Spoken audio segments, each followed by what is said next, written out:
Before you send Courtney home, I think you should know that Tahlia did express that she did not want to be in this competition anymore.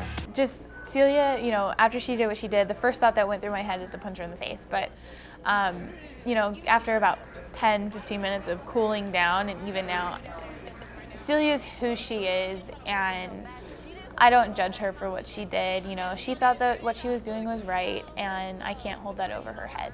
You know, if that's how she acts, that's her life, that's her lifestyle, and I just don't have to be a part of it. It was just, the whole thing was that I was venting to the wrong people at the wrong time, and because I did so, it got kind of taken as literal as I guess it sounded. So, you know, yes, there were many moments in the competition where I was just, you know, send me home, I'm ready to go home, but at the same time, you know, this was a once-in-a-lifetime opportunity, and I did want to be there and continue and see how far as I could go. So it was just wrong timing, wrong people. So the change, I guess the change or difference in my personality throughout the show and then in the elimination room was just, you know, I was struggling so much throughout that competition. I think because of that struggle, it got so deep in my head that I was, you know, I was the weakest link, I guess you could say, and so that showed on my face.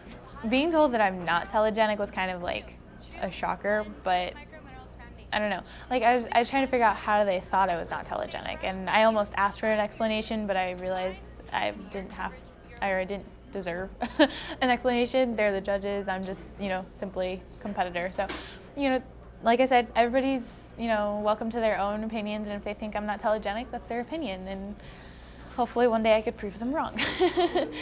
Being photogenic is a fun thing just because, you know, I like producing a good looking picture.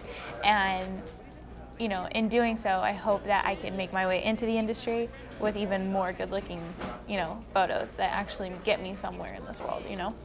As far as the situations, you know, representing my being hidden underneath clothing, regarding the, you know, first initial catwalk, now I'm able to take that.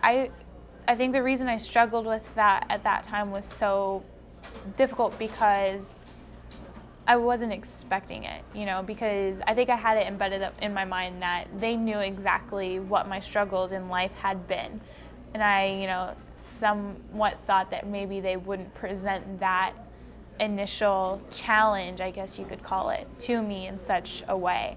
And when I took it as that, you know, they were challenging my, you know, how strong I really was, you know, it just kind of hit me like right in the face. And I was just like, wow, you know, is that really who these people are? But, you know, a lot of it was in my head. A lot of it was just, you know, being overwhelmed and anxiety. So, you know, when they explained to me that this is something that the industry does, you know, maybe I'm not accepted for my scars. Okay, now that I know that, I can accept that, build it up, and get over it, you know, instead of just being shock after shock after shock.